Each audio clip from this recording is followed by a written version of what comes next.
What's up, guys? I really hope you can hear me. Today, I've got something I want to talk to you about.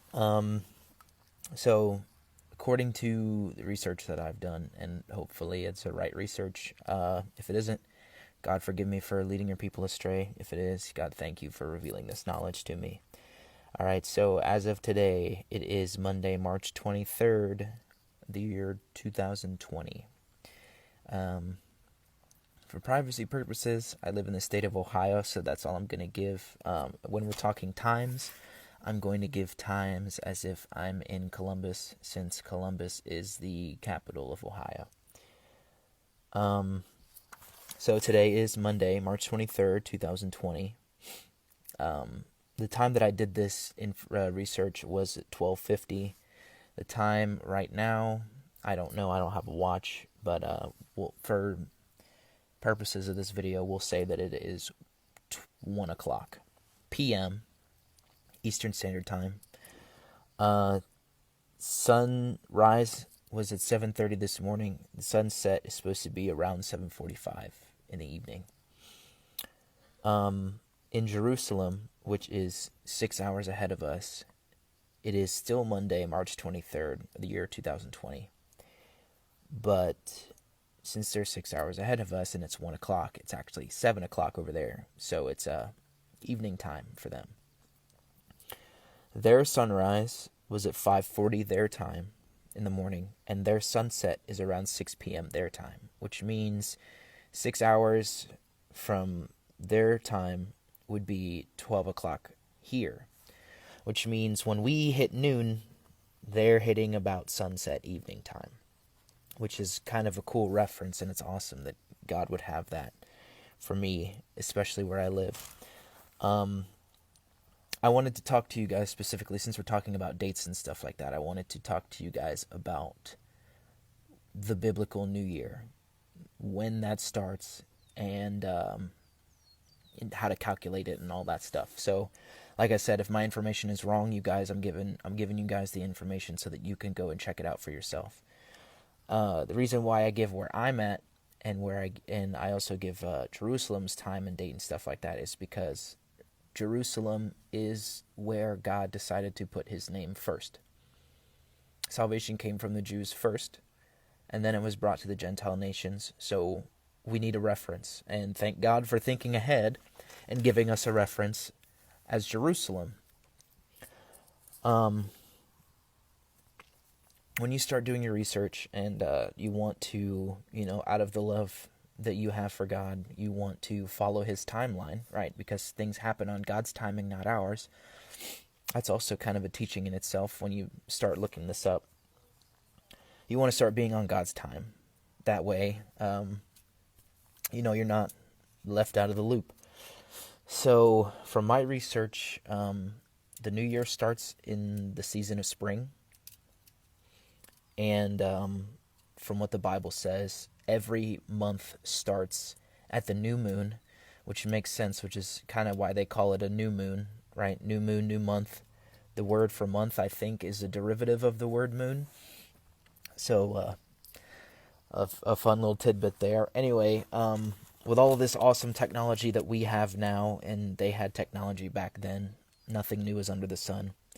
The spring equinox is the most accurate, most precise. I don't know which word to use, but it's closest to the start of spring. And for Ohio, that is Thursday, March 19th of 2020. So since it's the 23rd, it's already been 4 days since then. And Israel was, since it's 6 hours ahead, it was on Friday, March 20th, 2020. Ours Eastern Standard Time was 11:49 p.m.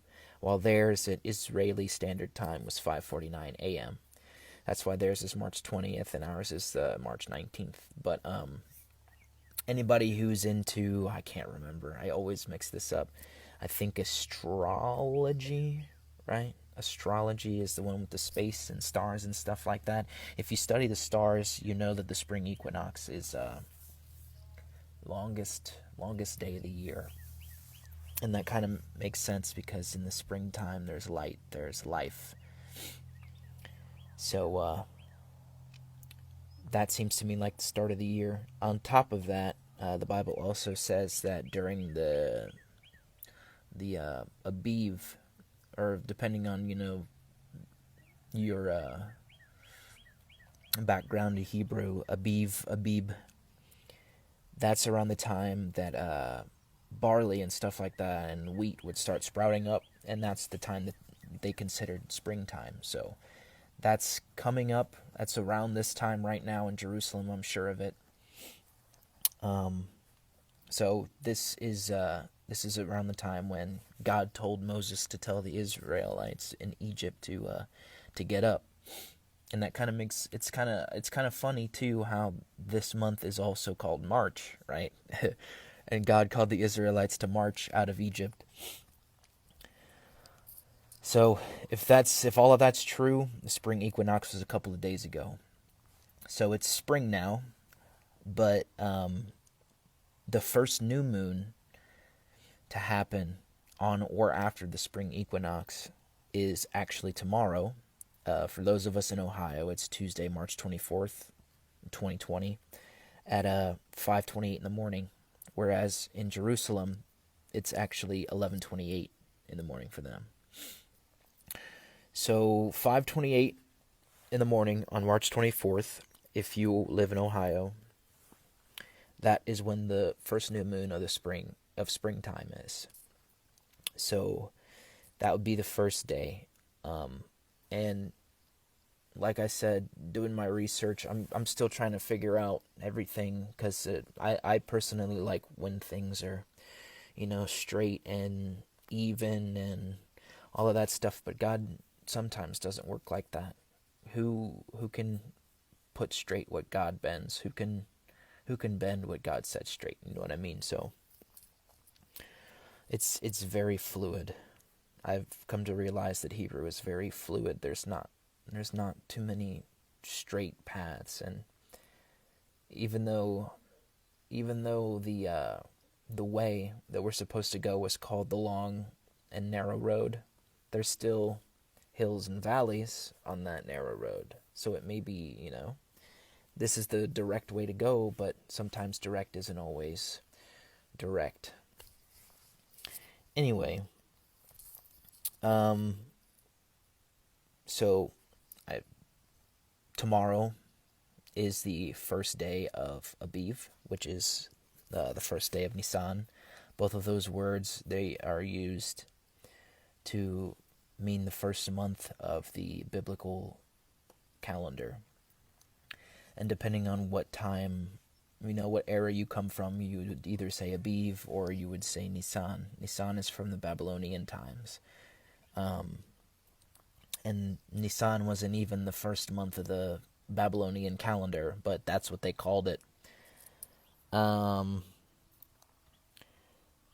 So now that we kind of understand a little bit of like finding out the season and the month and stuff like that,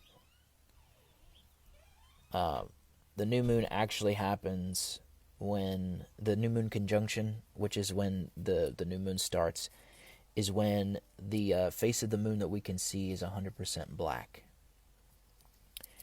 And so we have to find out exactly what time that would happen. And I gave us the time that it would exactly happen. At least this is according to timeanddate.com. For Ohio, it's at 5:28 in the morning. Now, if you've read the Bible, you know that a day starts with night, and it ends with the day. So it would be nighttime. We get morning. We get daytime.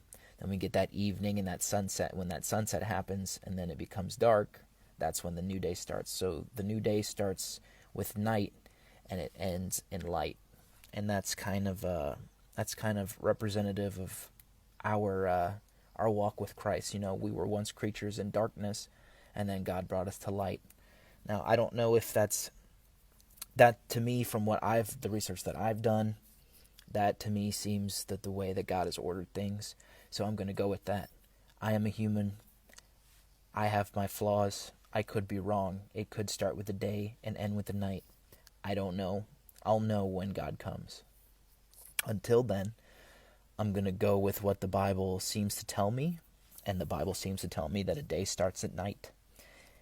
So, with that, if the time that you get for the new moon, and this is for any new moon, not just calculating the first new moon, this is for every new moon of the year. If the time that the new moon happens, the conjunction happens, is before sunset, so basically the moon completes its cycle before sunset, then that day would be the first day of the month. But if the time falls after sunset, right, then the next day that it would actually happen is the first day. So, for example, I was calculating the new moon before this new moon to make sure that that was either the 12th month or the 13th month, because a biblical month either has 12 or 13 depending on the cycle. And this one had 12. And the new moon that happened last, the 12th moon of last year happened on February 23rd at I think 5:32 p.m. And this is going off of Jerusalem time. So I looked at what time their sunset was on February 23rd, and it happened to be at 5:31 p.m. So a minute after that day had already ended, that's when the new moon conjunction was. So when that new moon conjunction was actually on the 24th, right? Because if you're going by the world's time, it technically is the 23rd. But if you're going by God's time, and God's time starts with the night and the day, since it happened after sunset, the 24th was actually the first day of the 12th month last year. So this new month, which happened after the spring equinox, right? That is the first month. So you'd count from the 24th as day 1, the 24th of February as day 1, and then you go day 2, day 3, day 4, day 5, day 6, day 7, day 8, blah, blah, blah, blah, blah, until you get to the next new moon conjunction, which happens on Tuesday, and we're going by Jerusalem time with this one, Tuesday, March 24th, 2020 at 11:28 a.m. Now, since it's 11:28 a.m., that means that the new moon conjunction actually does happen on March 24th, because it's March 24th's morning instead of the other way around. So from February 24th to March 23rd, because that would be the last day of that 12th month, and I think that was 29 days, you know that month was 29 days, and then you can start counting March 24th as day 1. So when it becomes evening for us in Ohio, by that time it'll be 7:45 p.m. That will start our March 24th. So at 5:28 on March 24th, which is still March 24th if you're going by the world's time, that day is the first day of the first month of the year. So that would be the first day of Aviv. That would be the first day of Nisan. And in celebration of that, because that is also the month that Passover happens and the Feast of Unleavened Bread, and that is also the month that starts the counting for Pentecost, or Shavuot, if you're a Jew or Hebrew. I thought that I would read 2 chapters a day, starting with the first book of the Bible, to kind of get me into a habit of getting the God's word, day and night. So I'm going to read one chapter in the evening and one chapter in the morning. I'm not going to do it on this video. This is just a video kind of starting to explain why I'm starting on the day that I'm starting, and why I'm starting at the time that I'm starting. And like I said, I could be wrong, but I won't know that until somebody who has done more research and, come to more conclusions and has been proven right comes to me and tells me, or Christ returns and then everything is revealed. So, sometime later on today, probably right after this video, I'm going to probably give another kind of little introduction with that one, and then we'll start the reading, and then I don't know how it's going to go. I don't know how it's going to end up. I'm just going to take it, video by video. If there's anything that I'm thinking about while I'm reading, then I'm going to talk about it, and I'll try not to get off track, but I kind of do that when I talk about God and His Word, because there's just so much to talk about. But anyway, Happy New Year, guys, to the fam in Jerusalem, to the fam in Israel, because technically for them it is the new year, it is the new month, and they are on their own version of the calendar, which is a couple of days off of the calendar that I've been trying to do. But God said not to follow the traditions of man, and if He gave us the knowledge, in His own inspired book, then there's I don't know, there's really no excuse to not be on His time, and just because the world is on a certain time doesn't mean that we need to be on their time. We need to be on God's time all the time. As hard as it may be for us, we can do all things through Christ who strengthens us. So that's it for this video. You guys have a wonderful day.